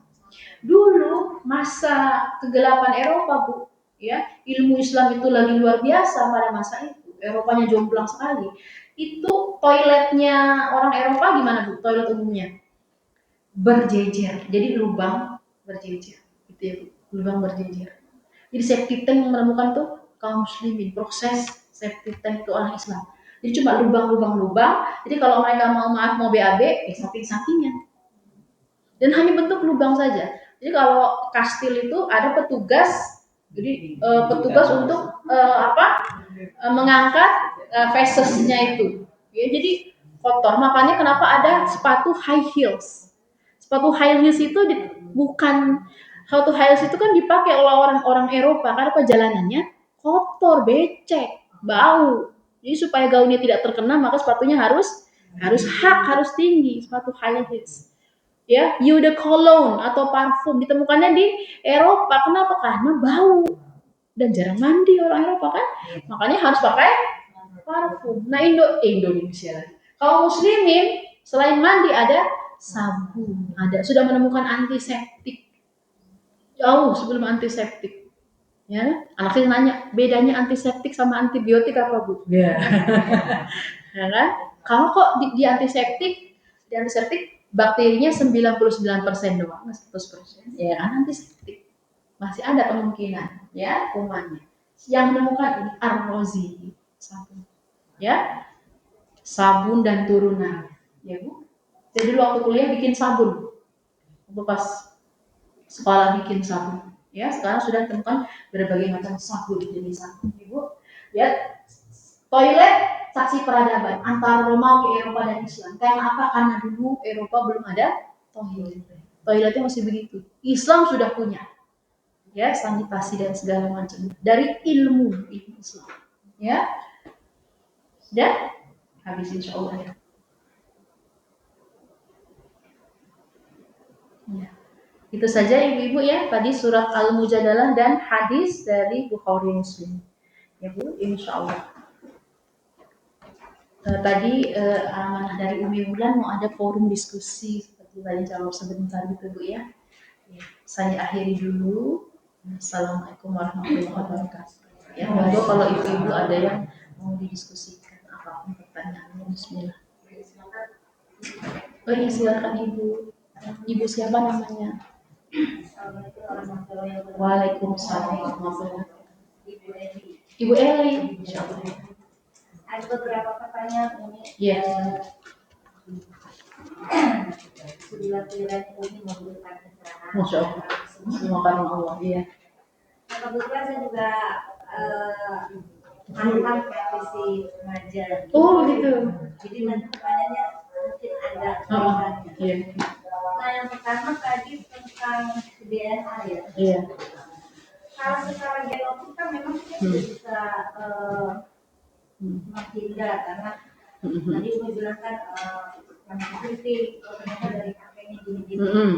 Dan itu pun sekarang kayaknya bisa ya direkayasa. Iya betul. Tapi yang pertanyaan lainnya yang pertama adalah kalau secara fenotip kita tahu kan kalau ilmu genetik ya, Iya. ada genotip dan ada Fenotip. Kalau genotip kan mengenai bentuk secara fisik Iya. Kalau fenotip itu kan sifat. Nah, sifat itu kan susah ya kita hafal, ya kan? Itu kan dari kromosom. Iya. Nah, sekarang pertanyaan saya ini peran mungkin Iya. apa ya, orang tua atau gimana Iya. supaya bisa menghasilkan keturunan dengan fenotip Iya, yang berkualitas. berkualitasnya maksudnya mungkin ya secara Islami ya. Iya. Itu yang pertama. Nah yang kedua, tadi kan mungkin jelaskan yang pernah mengajar. Nah mungkin ada nggak maksudnya tips buat Umi? Buat bukan buat Umi, buat saya walaupun saya udah pensiun. Kayak susah banget jadi pengalaman saya nih mengajar. Lumayan kan dari tahun 89. Masya Allah. Ini senior saya berarti ini. Senior saya. Bagaimana sih memberikan apa ya dasar supaya anak itu tidak mencontek, karena menurut saya gini, mencontek itu kan esensinya adalah dia mencuri. Iya, Jadi curang. maksudnya gini loh, nggak heran kalau Indonesia tuh masih banyak kenapa? Karena mungkin juga saya kan masih di dalamnya andil ya kan, saya belum bisa memberikan kontribusi banyak buat anak muda. Kamu tuh jangan mencontek karena kita tuh mencuri kan nanti orang tua juga kan mencuri. Nah, saya kadang-kadang miris dengan kan harusnya nih sekolah negeri yang notabene itu kan muslimnya banyak ya. Itu kok lebih susah ya diajar untuk mencontek, saya pada di sendiri. Nah, dulu kan masih ada ujian nasional. Sekarang saya bandingkan dengan saya mengawas di sekolah penabur, maaf ya saya satu lah. Itu sebenarnya nggak usah dijagain. Itu kan udah langsung aja tuh, nggak mencontek. Itu saya kadang-kadang gimana caranya? Kalau yang di negeri, bukan saya mau underestimatekan sekolah negeri, ya, gitu kan. Susah banget. Sampai saya kalau ngajar, makanya saya sih, ya alhamdulillah sih selama saya ngajar nggak ada anak salto gitu di depan saya. Kalau sampai satu di depan saya langsung saya buang ke jendela. Mantap. Iya betul. Pokoknya pertama saya ngajar di kelas itu saya harus aturan main saya kayak begini. Betul. Ya. Tapi juga kita harus introspeksi diri. Oh kita mengharapkan anak kita tidak terlambat. Kita juga harus memberi contoh tidak terlambat. Betul. Benar. Nah, sampai saya terapkan begini. Kalau umpamanya ulangan, saya suka coba gitu pergi ke sebentar keluar barang sih nggak ngapa-ngapain. Cuman sebelum itu saya kayak gini. Ibu boleh tidak tahu kamu nyontek, tapi Tuhan Allah mau tahu. Sampai begitu. Keluar sebentar. Terintip dong. Tetap aja masih ada rasa susah banget ya. Iya betul. Dialami oleh saya juga. Susah gini. Kamu tuh mohon maaf karena kan kalau di negeri kan beraneka ya agamanya Umi ya. Iya betul. Islam, Ya, yang muda sedikit juga ada. Bagi yang muslim saya bilang gitu, mohon maaf nih ya, kamu tuh nggak usah dia mengamalkan ayat yang banyak. Satu ayat aja Iqra kamu tuh belum bisa sebenarnya gitu. Kamu tahu nggak artinya Iqra baca? Bukan berarti membaca secara hafiyah kan ini kan? Kayak pelajaran juga kan harusnya membaca dalam arti mengkaji gitu. Saya itu males belajar. Iya. Itu kemudian supaya ini generasi kita nih. Aku tuh saya tuh nggak ngurusin yang non muslim ya. Iya. Yang kita kan juga ya terhadap generasi yang muslim. Betul. Ya. Gimana sih caranya supaya itu ya udah guru tuh datang kemampuan tuh berusaha aja semaksimal mungkin. Saya bilang tuh keberhasilan bukan karena hasil akhir ya proses yang dinilai gitu. Makasih. Iya, terima kasih. Waalaikumsalam. Ada lagi? Mau saya jawab sekalian? Ada lagi? Satu dulu Pak. Ya. Pertanyaannya luar biasa. Ya. Nice question from beautiful woman. Ya, smart and beautiful. Ya, Bu Eli. Ya, Bu Eli, kita senasib sepenanggungan ya Bu Guru. Bu Guru. Ya, jadi ya sifat fenotif itu fisik ya, bisa dari bola mata, warna mata itu juga fenotif ya. Pola perilaku itu fenotif ya. Pola fenotif. Jadi begini ya, gimana ngomongnya enaknya gini ya. Kan manusia itu kan subjek ya, bukan objek. Ini pertanyaan satu, pertanyaan dua langsung saya gabung. Jadi manusia itu tumbuh itu harus sesuai dengan fitrahnya sebagai manusia. Kalau dia diberi lingkungan yang dia tidak sesuai dengan fitrahnya, walaupun dia tidak mau, dia pasti ikut. Saya contoh ambil, jangan manusia, contoh segini. Saya dulu waktu di kampus penelitian, pakai mencit, ibu tahu mencit nggak? Yang tikus putih itu, mencit. Makannya omnivora, tapi kita kasih wortel apa segala macam. Kalau hari Jumat kita libur Sabtu Minggu kan nggak kita kasih makan karena kita kan nggak kuliah. Hari Senin ya Bu, apa yang terjadi Bu? Karena dia harus makan dan makan itu jawabannya cuma lapat itu cuma harus makan, maka dia makan temannya. Jadi pas saya balik ada yang palanya nggak ada temannya, makanin, kan dia harus bertahan hidup. Tapi di kelompok yang lain, walaupun libur kuliah dia datang Bu, dikasih makan mencitnya. Nggak ada mencit yang makan temannya. Maka makhluk hidup, masuk manusia, dia harus berada di lingkungan yang sesuai fitrahnya dia. Islam itu tidak boleh hanya diemban individu. Islam itu punya 3 dimensi tadi. Betapa banyak orang-orang soleh di negeri ini, penghafal Quran, ahli tahajud, tapi masyarakatnya sakit. Ya kan? Masyarakatnya sakit. Kita ajarkan anak kita, murid kita dengan Islam yang luar biasa, tapi dia harus menjadi bagian dari masyarakat. Kita ajarkan anak kita, tutup aurat ya nak. Murid kita jangan nyontek ya nak. Dia bertemu kita sekian jam saja, dia keluar dari lingkungannya, apa yang terjadi? Tidak sesuai dengan Islam. Maka anak itu ya menghasilkan fenotip yang berkualitas itu tidak bisa kalau tidak didukung oleh lingkungan yang Islam. Nggak bisa. Pertanyaannya Ibu, siapa yang bisa menciptakan lingkungan yang Islami itu? Siapa yang bisa? Siapa Bu? Negara. Siapa yang bisa menstop situs porno? Kita. Bukan. Siapa Bu? Negara. Bagaimana anak kita?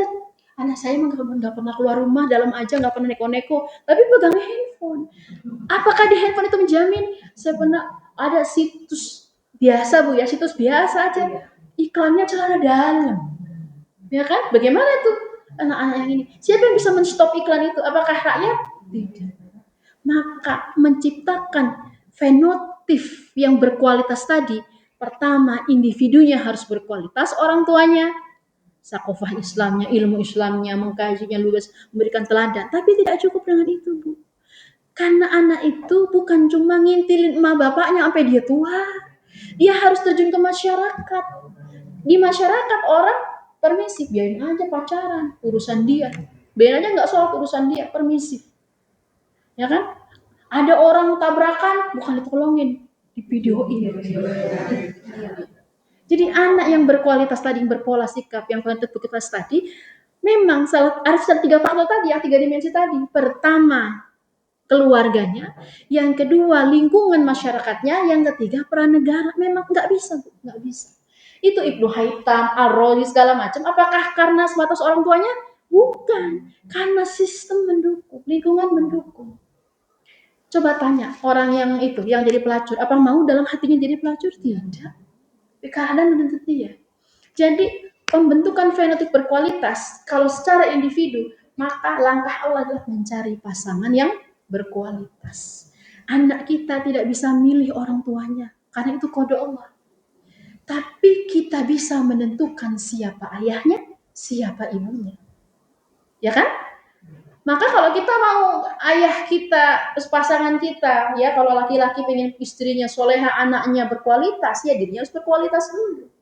Begitu pula sebaliknya perempuan, kalau mau punya anak ayahnya berkualitas, family man gitu ya, tidak fatherless, maka dirinya harus berkualitas. Itu skala individu, tapi tidak terpecahkan. Hanya skala individu. Karena banyak yang ya bagus gitu ya, ternyata karena lingkungannya terpengaruh. Kan ada yang gitu, udah dididik di rumah, nauzubillah min zalik, semoga bukan anak kita. Ya, semoga Allah menjaga anak-anak kita, cucu-cucu kita ya Bu ya. Penjagaan yang paling utama, penjagaan Allah. Ya Allah, ya saksikanlah saya sudah berikhtiar untuk anak-anak saya ya Allah ya. Semoga dipertemukan dengan lingkungan yang baik. Ya kan Bu, lingkungan yang baik. Ya, apa? Karena pertemanan itu ya. Jadi pengalaman saya, anak saya SMP, namanya anak SMP. Anak-anak udah lewat, dewasa belum. Ya kan Bu? Lagi masa-masanya ini gue gitu ya, Bu, anak SMP kan Bu ya. Ini pengakuan dari teman itu Bu, sebuah kebutuhan. Bagi kita dikatain cemen, oh, lu mah nggak keren, biasa aja kalau kita. Tapi bagi seorang anak itu menyentil harga diri. Maka dia butuh pengakuan, dia butuh diakuin temennya, dia butuh ngegeng. Dia butuh dikatain keren. Ternyata dia butuh. Walaupun sama kita udah dibilang cantik ganteng di rumah, Bu, tapi dia butuh itu. Maka dia terpengaruh lingkungan. Maka harus 3 poin. Keluarga, lingkungan, dan negara. Negara Islam ini sudah runtuh. Di Turki Utsmani 1924. Masyarakatnya sekarang tidak selalu Islami. Maka benteng terakhirnya kaum muslimin ada di keluarga. Itu pun keluarga. Sudah banyak aturan-aturan negara yang menyeret perempuan untuk keluar rumah. Yang menyeret laki-laki supaya ya tidak laki-laki itu cuma ngasih makan doang. Tidak berperan sebagai koam. Ya kan banyak begitu. Jadi benteng terakhir aja sudah dirusak. Ya kan? Jadi mau nggak mau berarti perlindungan kita ya orang tua, ya kan? Berkualitas dari mana? Dia memilih pasangan. Berarti kan mencari ilmu. Yang mencari ilmu jangan ibu-ibunya doang. Ada kelas parenting, ibu semua isinya. Padahal Bu, keberhasilan pendidikan anak di Al-Quran itu ditandai oleh Allah dengan Bapak. Di surat, ada surat Luqman, Ibrahim, dan Muhammad. Nggak disebutin istrinya Nabi Muhammad, nggak disebutin istrinya Nabi Ibrahim, nggak disebutin Luqman. Ada satu lagi, Imron. Keluarga Imron. Bapak punya peran penting. Jadi bapak-bapak harus punya ilmu. Ilmu parenting, ilmu ini harus. Karena di Al-Quran nggak disebutin perempuan, nggak disebutin ibu. Keberhasilan pendidikan anak itu. Keberhasilan pendidikan anak itu disebutkannya laki-laki di Al-Quran. Nabi Muhammad, Nabi Ibrahim, Imron, Luqman. Makanya Luqman di surat Luqman, ya bunayya la tusyrik billah. Wahai anakku, jangan engkau menyekutukan Allah. Ternyata pendidikan akidah dasar itu dari mana? Dari ayah, dari bapak. Keluarga Imron. Imron itu bapaknya Maryam, anak perempuan yang suci yang menjaga kehormatannya dari bapaknya.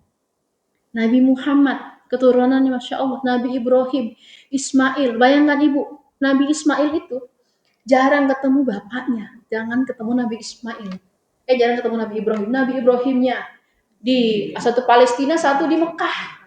ketemu disuruh sembelih. Nggak ketemu bapaknya udah lama saya suruh motong kamu katanya. Maka kata jawaban Nabi Ismail apa di Al-Quran? Wahai ayah, sesungguhnya aku termasuk orang yang sabar. Ya kan? Laksanakan, aku termasuk orang yang sabar. Coba zaman sekarang nggak ketemu bapak. Bagaimana? Memang pendidikan pertama, awalnya. Tapi pendidikan itu bukan cuma matematika. Karena apa? Karena anak itu. Saya kayak misal kebijakan mengirimkan ke barak ya Bu ya. Terus di sekolah kurikulum kita bagaimana anak-anak itu luar biasa. Kenapa? Karena anak itu dianggap objek. Ada standar berhasil dan gagal. Kalau rapotnya merah, gagal. Kalau nggak bisa kimia, gagal. Ya, kalau ulangan matematikanya 3, gagal, nggak pinter. Dicap. Seorang anak sekolah harus menguasai pelajaran bahasa, PPKN, matematika, biologi, semua harus bisa. Padahal gurunya juga cuma bisa 1 mata pelajaran. Guru biologi ya guru biologi, guru matematika ya guru matematika, guru sains bisa Inggris. Anaknya harus semua. Dan diberi standar kelulusan. Ya, kalau ini baik, kalau ini nggak baik, gagal. Kalau gagal, kirim barang. Kalau gagal berarti begini. Kalau begini. Ini ternyata ada suatu fenomena. Anak laki-laki zaman sekarang, energinya luar biasa. Kenapa banyak tawuran? Karena masa itu adalah masa pubertas. Spermanya berkembang, energinya luar biasa. Ya, masa dimana aktivitas fisik harus banyak. Tapi apa? Playground mahal. Ya, anak playground di komplek ayunan buat anak TK. Ya, anak SMP, SMA nggak bisa. Playground yang buat anak SMP, SMA berbayar. Mau taekwondo, mau ini bayar. Ya, mau ini. Akhirnya coba begini, perlu pelampiasan energi. Ya, jadi ada. Nah, siapa yang bisa mendukung pelampiasan energi itu? Harus ada fasilitas, Bu. Ini orang tua nggak bisa. Jadi kualitas variatif yang berkualitas banyak faktor. Nggak, maka nanti misalnya anaknya bandel gitu ya, terus tetangganya ngomong makannya ibunya, gitu. Nggak bisa juga ibunya. Ibunya sih, bapaknya sih, gitu ya. Nah, dia berteman juga dengan yang lain. Nggak bisa kita kekepin anak kita. Memang tidak bisa kita tutup mata, Bu. Anak lain sama kita zaman dulu. Kalau saya ya, dilatih sama ayah saja. Kalau ayah saya sudah panggil nama lengkap saya, berarti ayah saya nggak ada sesuatu sama saya. Natalia Carolina, duduk. Saya duduk. Karena saya dipanggil kalau nggak sayang, Kak Lia gitu ya dipanggilnya nama itu ya. Tapi kalau saya dipanggil nama aslinya tuh, duduk saya. Mau dulu nganu, makan dulu kamu. Padahal itu ya, udah makannya daripada nanti kita diomelin gitu ya. Mau dulu nganu, mau ngaju, emang mau nggak kita makan, ya kan? Kalau anak sekarang nggak bisa, anak saya saja. Nah, jangan ini nak ya, ini begini, itu nggak jadi siapa. Itu hoax apa valid? Mana datanya? Datanya dari mana? Siapa yang bicara? Sumbernya dari mana? Saya kayak ujian skripsi, ditanya data ya Bu ya, begitu. Ya memang harus begitu yang sekarang. Saya larang, nah nggak boleh loncat-loncat di kasur. Zaman anak saya, kenapa memangnya? Harus masuk akal Bu. Ya, kita berada di zaman di mana anak itu kritis, anak itu bukan yang harus nurut. Lalu kalau anak tidak nurut, stereotipnya bandel, bukan. Kita berada di sebuah generasi di mana informasi berkembang luas. Bukan seperti zaman kita, yang informasi cuma dari orang tuanya. Benar salah versi orang tua, karena nggak bisa. Anak saya yang 1 SD aja kalau saya larang, memangnya kenapa Bu? Iya nak, ini kan kamar. Kamar tempatnya buat apa nak? Oh buat tidur, buat istirahat. Loncat-loncat itu main apa istirahat? Oh main, berarti mainnya di mana nak? Nah itu harus di bawah, ya kan? Nah anak zaman sekarang banyak yang tadi ya, kasus yang pertanyaan kedua tadi ya. Maka caranya adalah kenapa anak itu diajarin begitu susah begini ya? Karena dia tidak menemukan konsep satu, why? Kenapa? Sekarang mata pelajaran itu lebih ke how to, bagaimana. Tapi why-nya dia nggak nemu. Kenapa saya harus untuk ilmu? Kenapa saya harus pakai seragam putih-putih? Kenapa saya harus belajar? Kenapa saya harus hormat guru? Kenapanya itu nggak ada. Sedangkan dalam Islam, mau beriman itu harus proses berpikir, harus why-nya dulu terjawab. Kalau why-nya sudah terjawab, dia termotivasi sendiri. Tanpa kita suruh dia akan belajar. Tanpa kita suruh dia akan ngaji. Tapi di kurikulum saat ini, anak itu tidak diajarkan konsep why, kenapa. Lebih ke how to. How to tuh gimana cara ngitung 3 tambah 3. Gimana cara masak. Gimana cara bikin komputer. Gimana how to-nya, bagaimananya. Tapi why-nya, kenapa dia?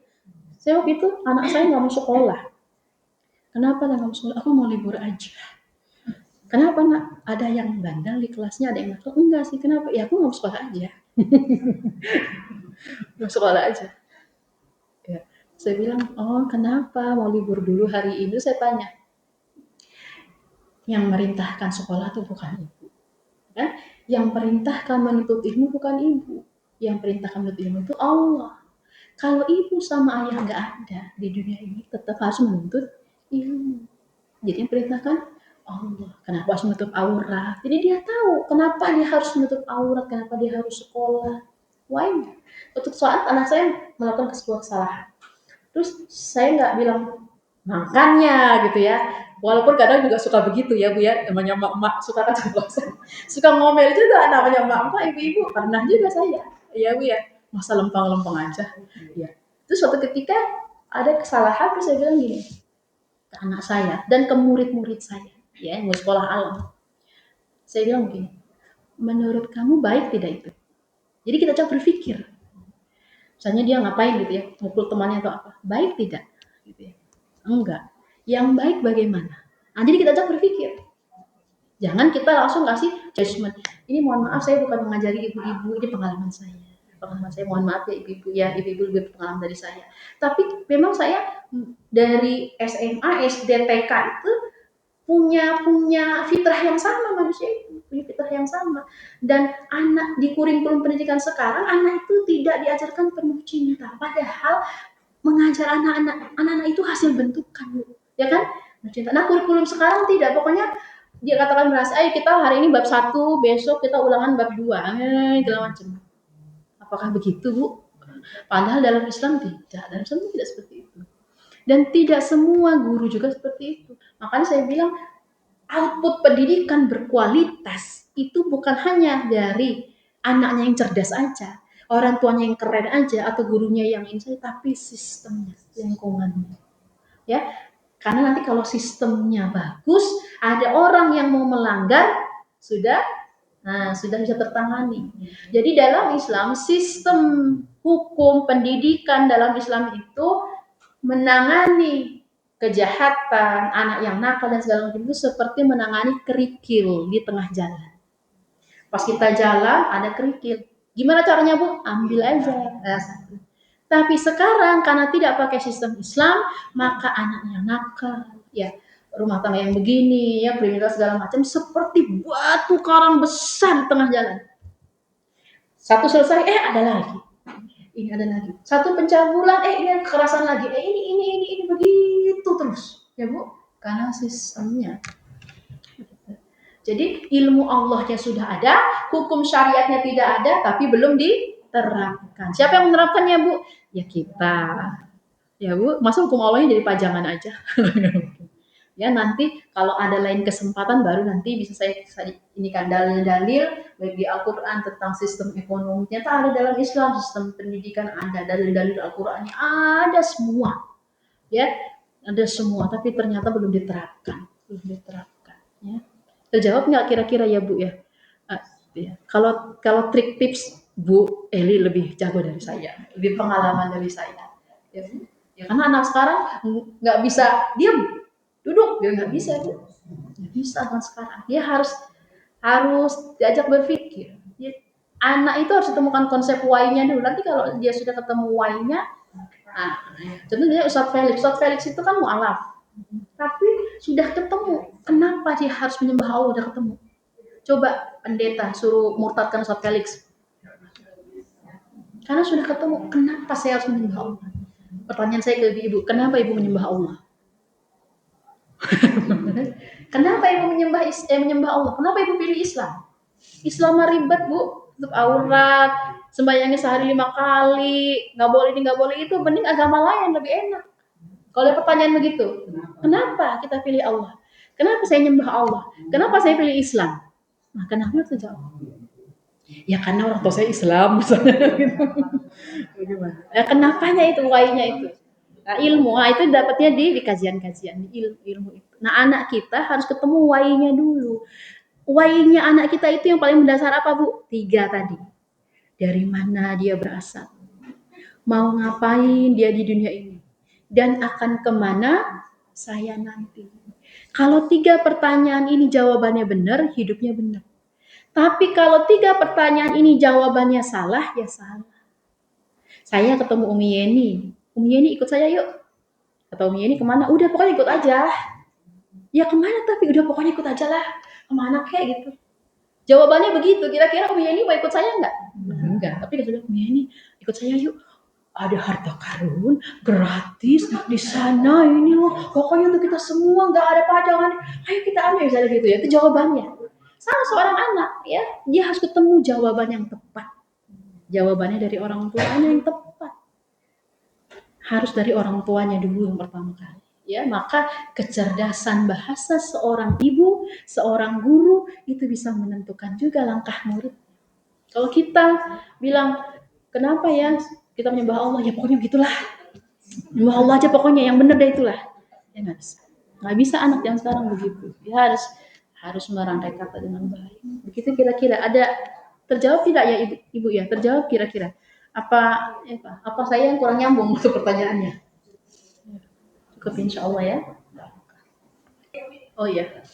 Ini curious aja kalau sesar itu kita tahunya kan sesar itu dari ketemu sesar Iya, ya. orang barat. Iya. Itu apakah benar si sesar itu atau Islam? Apa tuh? Operasinya apa nama sesarnya? Nama dari biasanya kan itu kan dari namanya kan kayak sinar X sama si Austin kan yang menemukan nggak mungkin dong dia sinar gue kan. Jadi dia menggunakan sinar X. Iya. Orang-orang menarik sinar Austin. Nah, Nama Caesar sendiri itu maksudnya memang beliau yang menemukan si Caesar itu kan dari iya. dari ilmuwan Muslim. Setahu saya belum sesarnya operasi sesarnya terjadi bukan di saat di dunia Islam ya penemunya kalau tidak salah bukan Sesar Julius siapa gitu ya Julius siapa gitu ya Nipo apa siapa gitu penemunya itu Julius siapa gitu tapi kalau saya mau ambil ke hukum bolehkah kita mengambil perbuatan atau benda dari orang barat misalnya tadi kan operasi sesar berarti kan bukan dari kaum muslimin ya. Terus atau misalnya boleh nggak ngambil handphone ini juga handphone buatan kafir ya terus internet wifi itu boleh nggak ya jadi di dalam Islam ada namanya hadoroh ada namanya madaniyah ya hadoroh itu adalah konsep pemikiran tentang kehidupan sebuah peradaban hadoroh ada hadoroh itu kalau dia bertentangan dengan Islam tidak boleh kita ambil. Pemikiran yang dia berasal dari luar Islam kalau bertentangan dengan ini tidak boleh diambil. Madaniyah itu benda. Benda itu ada yang dia mengandung hadoroh tadi, mengandung unsur akidah agama lain. Ada benda yang dia sifatnya universal. Sains dan teknologi, maka kita boleh ambil sekalipun dari luar Islam. Saya jelaskan satu-satu. Benda yang konsepnya umum seperti hasil sains dan teknologi, walaupun itu dari orang kafir boleh kita ambil. Contohnya handphone, TV, mobil, jam tangannya buatan Prancis, kerudungnya buatan Itali gitu ya. Boleh. Terus kursinya di rumah dari Eropa itu karena tidak mengandung unsur-unsur pemikiran agama lain boleh tapi ada benda yang dia mengandung unsur pemikiran tertentu ada agama lain contoh ini kan meja ini dari kayu si tukang kayunya bikin meja ini boleh meja yang kita pakai tapi kalau kayunya dibikin salib boleh kita pakai Bu? Nggak boleh karena bendanya mengandung unsur Benda apa lagi yang mengandung unsur? Contoh ada Candi Prambanan, Candi Borobudur. Candi Prambanan kan candinya orang non-muslim, tapi tidak dipakai ibadah. Boleh-boleh aja ke situ. Tapi Candi Borobudur masih dipakai nggak ibadah, Bu? Masih. Walaupun cuma batu ditumpuk, tapi dia ibadahnya agama lain. Jadi tidak boleh ke. Ini pendapat pribadi ya, karena itu masih jadi ibadah. Kalau tadi paling beda. Walaupun sama-sama benda. Pokoknya benda itu selama mengandung unsur ini. Begitu pula perbuatan juga sama. Nah, kalau hadoroh pemikiran kalau dia pemikirannya berasal dari luar Islam, tapi tidak bertentangan, boleh kita ambil. Contohnya ilmu sesar, ilmu bayi tabung, ilmu sedot lemak, misalnya. Itu kan dari dikembangkannya dari ini, boleh. Tapi ada ilmu sakofah yang dia berasal dari akidah tertentu. Contohnya liberalisme, pluralisme, sekularisme. Itu ide-ide dari luar nggak boleh kita ambil, ya kan, sekalipun keren.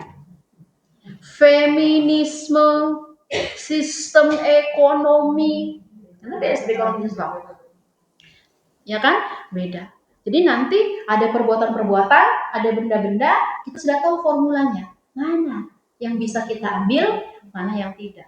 Karena kalau tidak punya formula itu, nanti seperti apa tuh yang jamaah mana itu, kalau sholat nggak pakai sejadah, karena di masa Rasulullah nggak ada sejadah, kan ada yang begitu ya, nggak pakai sejadah, nggak pakai mic, karena di masa Rasulullah nggak ada mic.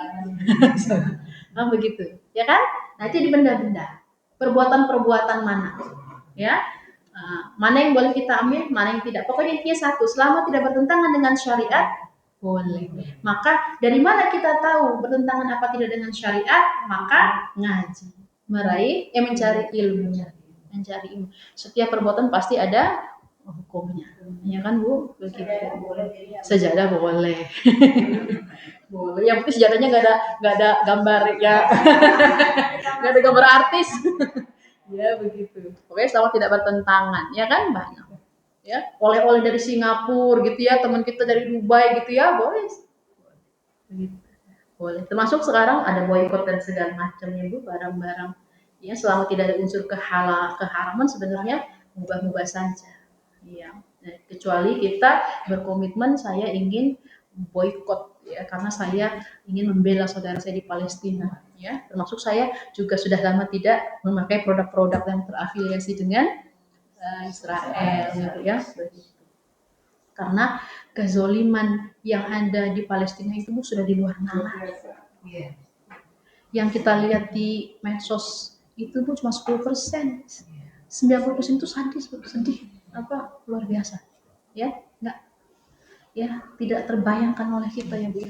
Itu saudara kita. Maka dalam doa kita jangan cuma mendoakan diri kita dan keluarga kita, tapi juga ya, termasuk bukan cuma di Palestina, Bu, di Uighur, ya, Muslim Uighur juga ya, Bu, ya, sama ya, itu di kamp-kamp konsentrasi ya, baju-baju Cina yang murah itu kan ya, memperbudak suku Uighur, di Rohingya ya, Bu, ya, di Kashmir ya, di Indonesia juga sama, banyak yang terzolimi ya, Bu, ya. Yes. Insya Allah. Sekarang, oh ya, Bu Yani silakan. Assalamualaikum warahmatullahi wabarakatuh. Waalaikumsalam. Mungkin sedikit saya pernah baca terkait dengan hadis tentang apa Abdullah bin Mas'ud berkata, cukuplah seseorang dikatakan berilmu bila dia takut pada Allah, dan cukuplah seseorang itu dikatakan bodoh bila dia tertipu dengan perbuatannya.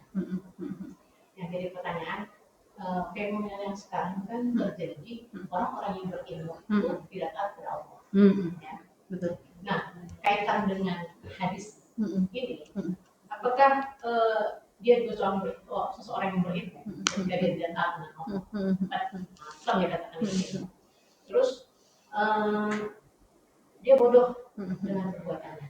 Jadi nyambung dengan kalimat Allah, bodoh dengan perbuatannya. Iya. Iya. Oh, ini harus ahli tafsir hadis ya, Bu, ya. Ilmu saya belum mumpuni ulumul hadis. Ya. Saya baru belajar ilmu hadisnya di kitab Saksiyah 1 ya. Jadi ini pendapat saya pribadi. Saya mohon kepada Allah pengampunan kalau saya salah, tapi ini yang saya pahami di kitab Saksiyah 1 ya, membahas tentang hadis mursal, hadis mutawatir, hadis sahih dan segala macam. Nah, berkaitan dengan hadis itu, maka jadi dalam Islam itu ada ilmu, ada sakofah. Ya, ada ilmu, ada sakofah. Ilmu itu cara mendapatkannya itu dengan penelitian, eksperimen, itu ilmu. Contohnya apa ilmu? Kedokteran, matematika, biologi, apa tuh ya? Itu ilmu tuh. Tapi ada namanya sakofah. Sakofah ini ilmu juga, tapi dia hasil penggalian hukum, pengamatan, hasil talaki, pertemuan langsung yang kita kenal dengan ilmu-ilmu Islam, fikih, semua. Nah, ilmu ini kalau dia dari barat boleh kita ambil selama tidak bertentangan dengan sakofah. Ilmu matematika yang sekarang kan kebanyakan yang mengembangkan orang, contoh penemu gravitasi, misalnya Isaac Newton, boleh nggak diambil? Boleh. Albert Einstein, boleh nggak diambil ilmunya? Boleh, ya kan? Terus, tapi ada ya dia yang seperti ilmu tapi dia hasil pengamatan dan dia bertentangan dengan Islam. Misalnya Sigmund Freud, psikologi. Ya, kemudian misalnya Voltaire, Montesquieu misalnya membagi kekuasaan dan yudikatif. Nah, itu hasil pengamatan sakofah. Ya kan? Jadi kalau ilmu boleh kita ambil, kalau sakofah lihat dulu sesuai syariat apa? Tidak. Contohnya apa yang berkaitan dengan sakofah? Sistem ekonomi, psikologi, tata hukum, tata negara, itu sakofah. Ada unsur akidah lainnya. Tapi kalau ilmu hasil sains teknologi yang kita pelajari, anak kita dapat kuliah di Jerman, kedokteran, boleh nggak? Boleh, ilmu. Pak Habibie aja teknokrat di Jerman, ilmu. Tapi kalau sakofah beda lagi. Nah, dimaksud dengan orang berilmu tadi, ya maka untuk pengaturan urusan kehidupan, karena kehidupan memang lebih banyak ya saat ilmu gitu, pakainya ilmu. Misalnya, supaya perkereta apian kita bersih, apa bilangnya, murah, ini pakainya ilmu nggak Bu? Ilmu. Kadang pengaturan kehidupan dunia, kadang cukup dengan ilmu saja sudah beres. Kalau saya bos, ada orang non-muslim pinter akuntansi, sama orang muslim tidak bisa hitung-hitungan, saya pilih yang mana Bu? Orang non-muslim akuntansi, karena keuangan profesional, bisa untuk kehidupan, bisa berilmu. Ya, pejabat-pejabat itu kan perlu ilmu, perlu latar belakang ilmu. Itu untuk ngatur kehidupan orang Jepang, bikin kereta cepat, bikin negaranya maju, menyembah Allah tidak? Tidak.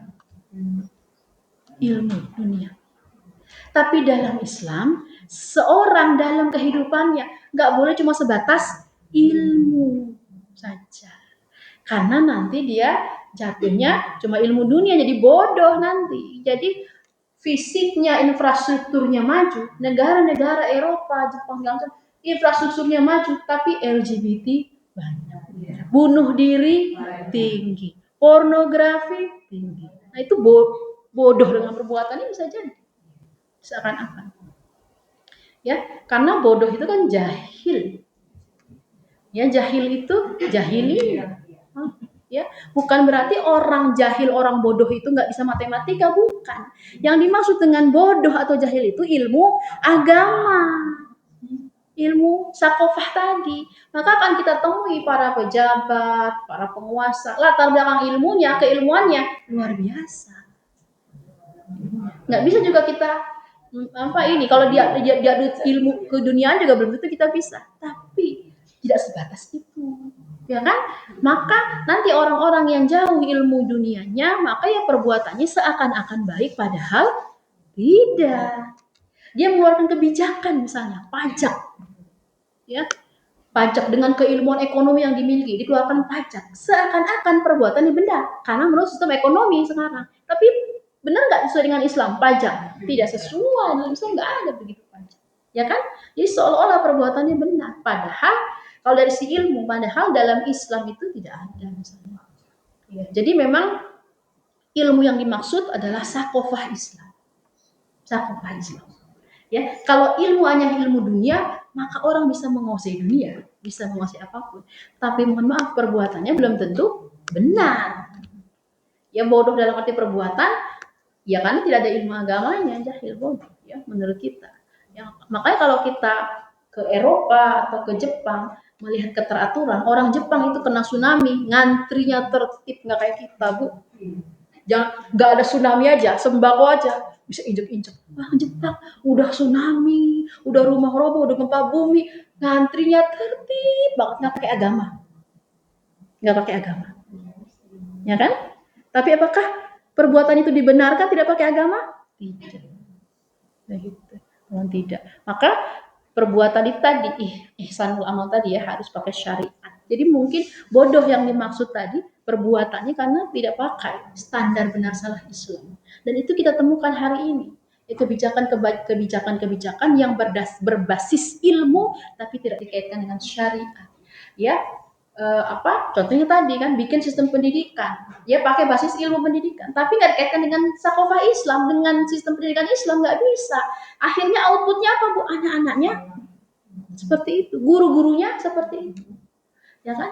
Maka kalau mau saya simpulkan pertemuan hari ini, semua kerusakan yang kita lihat di dunia ini, baik di Bekasi, tetangga kita, dunia kita, dan semua segala macam, itu adalah sebuah akibat dari sebuah sebab yang besar. Apa itu sebab yang besar? Tidak diterapkannya syariat Islam. Jadi selama tidak diterapkannya syariat Islam, maka kerusakan itu akan terus kita temui. Benar jadi salah, salah jadi benar.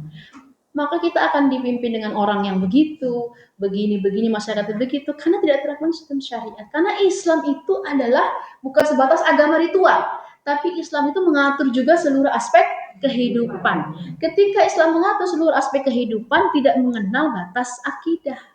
Orang non-muslim juga bisa kena hukum Islam, karena dia boleh tetap menyembah agamanya, tapi kalau dia keluar dari rumah berlaku hukum Islam. Dalam hukum Islam, ya nggak boleh riba, tutup aurat. Ada orang non-muslim hartanya diambil oleh orang Islam, siapa yang dihukum? Orang Muslim yang dihukum, karena hartanya dijaga, walaupun non-muslim.